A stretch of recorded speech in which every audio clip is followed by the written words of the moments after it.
नमस्कार मेरे प्यारे मित्रों, कैसे हैं आप सभी। एक बार फिर से बहुत बहुत स्वागत है आपका मेरे चैनल पर। तो आज के ब्रेकफास्ट में बनने जा रहे हैं जी गोभी के परांठे। गोभी के परांठे मैं बहुत कम बनाती हूँ क्योंकि गर्मियों में जो गोभी आती है उसमें कीड़े होने की संभावना रहती है, लेकिन जो विंटर्स में आती है वो एकदम फ्रेश होती है, अच्छी होती है, ताज़ी ताज़ी सी होती है। तो मैंने सोचा चलिए, घर पे कुछ था नहीं सुबह सुबह बनाने के लिए, तो एक गोभी पड़ी थी फ्रिज में, मैंने उसको निकाला, अच्छे से उसको वॉश किया और उसके बाद उसको, उसके अंदर जो गीलापन होता है ना, उसको अच्छे से साफ कपड़े से सुखा दिया और उसको मीडियम से ग्रेटर से ग्रेट करके सारे रेगुलर वाले मसाले मिला दिए। लेकिन मैंने इसमें अजवाइन डाली है। अजवाइन में हमेशा ही इस तरह के जब परांठे वगैरह बनते हैं ना, या हैवी सी होते हैं जो स्टमक के लिए, तो मैं अजवाइन ज़रूर डालती हूँ। और साथ के साथ हरा धनिया डाल दिया, जिससे किसी खुशबू भी आएगी और टेस्ट भी एनहेंस होके आता है। ठीक है, तो ब्रेकफास्ट की तैयारी हो चुकी है। तो यहाँ पे हमारा बेटू जी, आज इनका मैथमेटिक्स का एग्ज़ाम है, यानी सीबीएसई का पहला पेपर है इसका, 8th का क्लास का आज। तो 8:15 के आसपास का टाइम है। तो ये तो रेडी हो चुकी हैं, मैं अभी नहाई नहीं हूँ, मैं अभी तैयार नहीं हुई हूँ। मेरा ये है कि सबसे पहले अच्छे से मेरे बेटू को एग्ज़ाम के लिए भेज दूँ, उसके बाद ही मैं सारे काम करूँगी। इवन मैंने आज झाड़ू भी नहीं लगाया है। अगर मैं आज की रूटीन आपको बताऊँ, माइंड में एक प्रेशर सा था कि आज मुझे जल्दी उठ के हर्षित के लिए पानी भी गर्म करने के लिए लगाना है और इसको स्कूल के लिए तैयार करना है। तो मैं ना 5 बजे उठ गई थी, मुझे पता ही नहीं था टाइम का, मुझे लगा शायद 7 o'clock हुए हैं। जब बाद में देखा कि 5 बजे थे, 5 बजे के बाद फिर मैं सो गई थी। पानी गर्म करने के बाद फिर 6:30 बजे फिर उठी। फिर तो भैया उठना ही था, इनके लिए ब्रेकफास्ट भी बनाना था, दूध वगैरह सब करना था। तो यहाँ पे इनके माथे पे तिलक लगा दिया है ताकि इनका आज का दिन, एग्ज़ाम बहुत अच्छा जाए, दिन बहुत अच्छा जाए। और थोड़ा सा एक अलग सा तरीके से मैंने इसको बेस्ट विशेस दिया है, ऑल द बेस्ट कहा है एग्ज़ाम के लिए, ताकि पूरा दिन इसके चेहरे पे स्माइल रहे, कभी ये उदास ना रहे। हमेशा मेरी ये दुआ रहती है और मेरे ख्याल से कि हर पेरेंट्स की ये दुआएं होती है कि उनका बच्चा जो है हमेशा खुश रहे, स्वस्थ रहे और आगे आगे बढ़ता रहे। ठीक है, आज क्या हुआ कि जैसे इसको तैयार करके स्कूल के लिए भेजा तो मेरा मन थोड़ा सा उदास हो गया था। और ये ना हमारे पड़ोस की बेटी है, ये भी बेस्ट विशेस बोलने के लिए बाहर आ गई थी। तो लेकिन इनके एग्ज़ाम थोड़ा सा लेट हैं, क्योंकि पहले जो है ना बोर्ड के पेपर होने में, उसके बाद होंगे बाकी के बच्चों के। तो सबको बाय बाय करके मेरा प्यारा सा बच्चा चला जी स्कूल के लिए एग्ज़ाम देने। थोड़ा सा अजीब सा भी लग रहा था, और अभी जब तक गले नहीं लगा तब तक जाएगा नहीं। ये थोड़ी सी आदत है इनकी पैम्पर करने की अपनी मम्मा जी को। ठीक है, तो आज मैं वो कह रही थी कि आज मेरा मन बहुत ज़्यादा उदास हो गया था जब ये गया। जब ये हर्षित ने ये क्लिप देखी ना मेरी कि आपकी मम्मा रोए क्यों थे मेरे जाने के बाद, तो उसने मुझे बहुत डांटा कि इसमें रोने वाली तो कोई बात है नहीं, मैं तो एग्ज़ाम देने ही जा रहा था।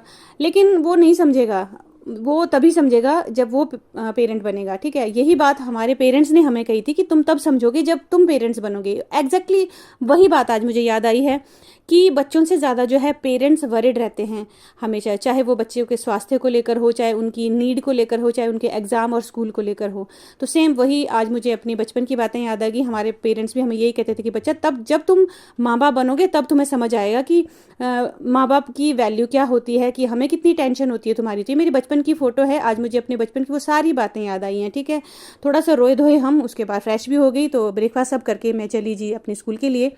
और संदीपा को भी जाना था मार्केट, तो रास्ता दोनों का सेम ही था, तो लगा क्यों ना साथ ही चला जा, थोड़ी सी गप्पें भी हो जाएंगी। तो ये जनाब तो फ़ोन पे ही लगी हैं, गप्पें तो कहाँ ही हुई हैं हमारी। तो मौसम काफ़ी अच्छा है, बहुत बढ़िया धूप खिली है। दिन भर बस माइंड में यही चल रहा था कि हे भगवान, मेरे बेटे का जो है ना एग्ज़ाम बहुत अच्छा हो। मेहनत काफ़ी अच्छी की है उसने, तो दुआएं तो भैया पेरेंट्स की, कहते हैं ना कि दुआएं भी फलती हैं, जैसे दवाएं असर करती हैं वैसे दुआएं भी ज़रूर असर करती हैं। ठीक है, तो संदीपा को तो रास्ते में बस मिल गई थी, उनको तो मैंने बस में बिठा दिया और अपने आप हम स्कूल आ गए। आजकल मेरा एक नया शौक डेवलप हो रहा है बच्चों के साथ ड्राइंग करने का। ठीक है, बच्चों की नोटबुक पे कुछ ना कुछ मैं बनाती ही रहती हूँ, बढ़िया बढ़िया सी ड्राइंग करती रहती हूँ और बच्चे भी खुश होते हैं और मैं भी खुश होती हूँ। उसके बाद देखिए जी, हर्षित आ गया है मेरे पास स्कूल के लिए, क्योंकि उसके एग्ज़ाम की टाइमिंग भी सेम ही है। मेरे स्कूल के ऑफ होने की टाइमिंग और उसके एग्ज़ाम के ऑफ होने की टाइमिंग बिल्कुल सेम ही है। तो वो मेरे पास स्कूल आ गया, यहाँ से फिर हम दोनों मम्मा और बेटू साथ साथ में चल दिए थे घर की तरफ। तो घर में आने के बाद का सबसे पहला काम मेरा क्या था कि बेटा एग्ज़ाम कैसा हुआ है। तो एग्ज़ाम तो भैया बहुत अच्छा हुआ था। तो खुशी हमें इस बात की है कि चलिए बढ़िया हो गया, बच्चा खुश तो हम खुश। और जब देखा मैंने ये पर्चा, ओ माय गॉड भैया, हमारे समझ में तो कुछ भी नहीं आ रहा था, क्योंकि ये है सीबीएसई। सीबीएसई में भैया ऐसी ऐसी बातें लिखी रहती हैं, क्योंकि हम हैं गवर्नमेंट स्कूल के पढ़े हुए बालक। और मैथ्स तो वैसे ही मेरी बिल्कुल ही वाहियात, मुझे तो मैथमेटिक्स मुझे बिल्कुल पसंद नहीं है, जबकि मैथ्स जो है सबको आनी चाहिए, ऐसा मेरा मानना है। 15 पेजेस का क्वेश्चन पेपर आया था इनको, थोड़े बहुत क्वेश्चन तो मेरे पल्ले पड़ रहे थे, बाकी तो हर्षित के पल्ले ही पड़ रहे थे। अच्छी बात है इनके ही पल्ले पड़े हैं, क्योंकि इनको ही पास होना है, नेक्स्ट क्लास के लिए जाना है। तो कह रहे थे कि बहुत अच्छा पेपर हुआ है, तो मैं बहुत ज़्यादा खुश हूँ और हर्षित भी खुश है। तो चलिए जी, इस खुशी को थोड़ा सा सेलिब्रेट किया जाए। तो देखिए, मैं मेहंदी घोल कर गई थी सुबह स्कूल के लिए, थोड़ी बहुत मैंने बालों में लगा दी है। और ये मालूम है मैंने क्यों लगाई है? ताकि मैं भूलूँ, मुझे आलस ना आए, थोड़ा सा मैंने इसलिए लगा दी है। तो भूख बहुत तेज़ लगी थी। वैसे तो मैंने दाल भी बॉईल कर दी है, दाल बनाने में बहुत समय लगना था, तो मैंने क्या किया कि सुबह की जो स्टफिंग थी गोभी की, उसमें थोड़ी सी गोभी और क्रश कर दी, तो फिर हमने खाए गर्मा गर्म पराठे। तो जैसे मैं मेहंदी लगाने लगी, देखा जी हमारे पड़ोसी है गुड़िया आई है। एक्चुअली इनका स्कूल में कुछ फंक्शन सा है, तो ये अपनी ड्रेस, अपना कॉस्ट्यूम दिखाने के लिए आई है। बहुत ही प्यारी लग रही थी और मैं इससे नाराज़ हो गई थी कि थोड़ा पहले आती, मेहंदी ना लगाई होती तो मैं भी तुम्हारे साथ फोटोशूट कर लेती। ठीक है जी। तो मेहंदी सब लगाने के बाद थोड़ी देर चाय वाय पी हमने और लंच वंच किया। तो देखो जी, एक शनि धाम से एक बाबा जी आए थे शनिदान लेने के लिए। तो सबसे पहले हम सब ने इनको कॉइन दिया।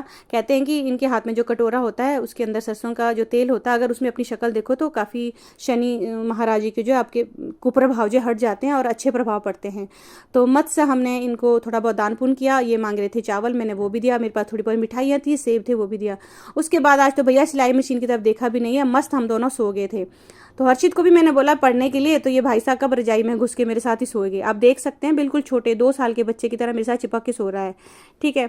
तो जैसे ही उठे वैसे ही हमने आज ब्लैक कॉफ़ी पी। आजकल हमारे बिटवा को ब्लैक कॉफ़ी का चस्का लगा है। कप कैसे हैं बताइएगा जरूर। ये हर्षित के बर्थडे में सौम्या ने दी है, मेरी फ्रेंड ने, बहुत ही सुंदर कप है। तो ब्लैक कॉफ़ी सब पीने के बाद मैंने अपने हेड वॉश किया, मतलब बाल धोए, मेहंदी धोई, और उसके बाद मैंने रात वाली चाय पिए अपने हस्बैंड जी के साथ। ठीक है, क्योंकि आज सैटरडे है तो हस्बैंड जी को भी आना था। तो हर्षित की मस्ती आप देख सकते हैं, इनकी खुशी का ठिकाना नहीं है, क्योंकि इनके पापा आए हैं, इनके लिए चॉकलेट लाए हैं, साथ में चिप्स लाए हैं। और इनका सबसे अच्छी बात है कि एग्ज़ाम बहुत अच्छा हुआ है। बच्चे खुश तो हम खुश, बच्चे उदास तो इनसे ज़्यादा उदास भैया हम होते हैं। तो एक चॉकलेट मेरे लिए भी आई है। मस्त सी हम दोनों ने चाय इंजॉय की, बच्चे जी अपना चिप्स वगैरह इंजॉय कर रहे हैं। और उसके बाद की अगर मैं आपको बात बताऊं, तो हर्षित के पापा ने इससे पूछा कि चलो दिखाओ ज़रा आप अपना क्वेश्चन पेपर। तो भैया मैं तो हैरान ही होगी कि आपके पल्ले पड़ रहा है। तो ये तो कह रहे थे कि मैं पिक्चर देख पा रहा हूँ, बाकी तो कुछ समझ नहीं आ रहा है। बात भी सही है, हम तो भैया गवर्नमेंट स्कूल के पढ़े बच्चे हैं, तो सीबीएसई तो हमारे पल्ले पड़ता नहीं। चलिए जैसे कैसे भी बस पास हो जाए नेक्स्ट क्लास में। आज की वीडियो में बस इतना ही, मिलूंगी आपको नेक्स्ट वीडियो में। Till then bye bye.